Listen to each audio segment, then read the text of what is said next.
주님께서 여러분과 함께 루카가 전한 거룩한 복음입니다. 그때 요한은 자기 제자들 가운데에서 두 사람을 불러 주님께 보내며 오실 분이 선생님이십니까? 아니면 저희가 다른 분을 기다려야 합니까? 하고 여쭙게 하였다. 그 사람들이 예수님께 다가와 말하였다. 세례자 요한이 저희를 보내어 오실 분이 선생님이십니까? 아니면 저희가 다른 분을 기다려야 합니까? 하고 여쭈어 보라고 하셨습니다. 그때 예수님께서는 질병과 병고와 악령에 시달리는 많은 사람을 고쳐주시고 또 많은 눈먼이를 볼 수 있게 해주셨다. 예수님께서 그들에게 대답하셨다. 요한에게 가서 너희가 보고 들은 것을 전하여라. 눈먼이들이 보고 다리 저는 이들이 제대로 걸으며 나병 환자들이 깨끗해지고 귀먹은 이들이 들으며 죽은 이들이 되살아나고 가난한 이들이 복음을 듣는다. 나에게 의심을 품지 않는 이는 행복하다. 주님의 말씀입니다.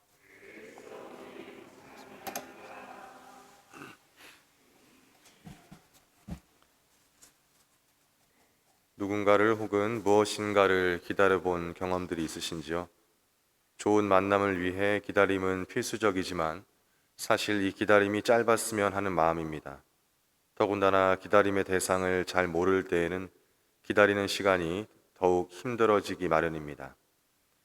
오실 분이 선생님이십니까? 아니면 저희가 다른 분을 기다려야 합니까? 감옥에 갇혀 있는 요한의 마음이 급했던 모양입니다. 사람을 보내 예수님께 직접 질문을 하고 있으니 말입니다.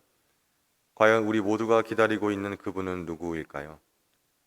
유다인들이 기다리고 있는 메시아의 모습을 알기 위해 먼저 그들이 어떤 상황에 놓여 있는지 살펴볼 필요가 있습니다. 그들은 하느님께로부터 선택받은 백성이라는 선민의식을 가지고 있습니다. 그러나 그들의 의식과는 달리 그들의 상황은 늘 주변인이었지요. 왕조가 무너진 후 그들은 한 번도 자신들만의 국가를 가져본 적이 없습니다. 그리고 늘 주변 강대국들에 의해 지배를 받고 핍박을 받아야 했지요. 특히 로마의 지배는 더욱 공포스러웠습니다. 로마는 너무나 강했고 황제에게 대항하는 자는 가장 처참한 죽음을 맞이해야만 했습니다.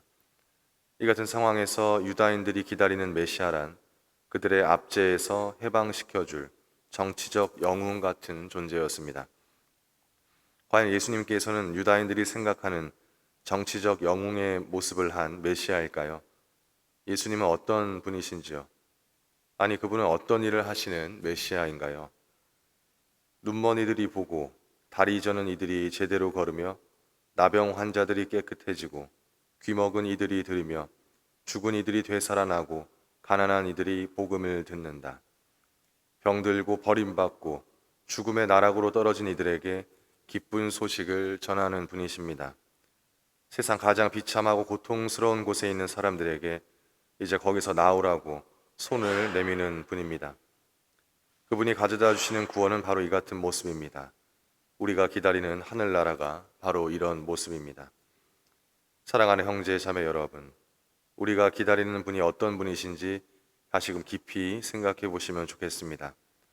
그분께서는 슈퍼맨 같지도 않고 물질적으로 유복하고 풍요로운 나라를 만들어주시는 분도가 아닙니다. 그러나 그분께서는 어떤 이유로든 고통받고 있는 사람들을 내버려 두지 않는 분입니다. 바로 그 하늘나라가 여기서 실현되고 있음을 생생하게 체험하시길 축원합니다.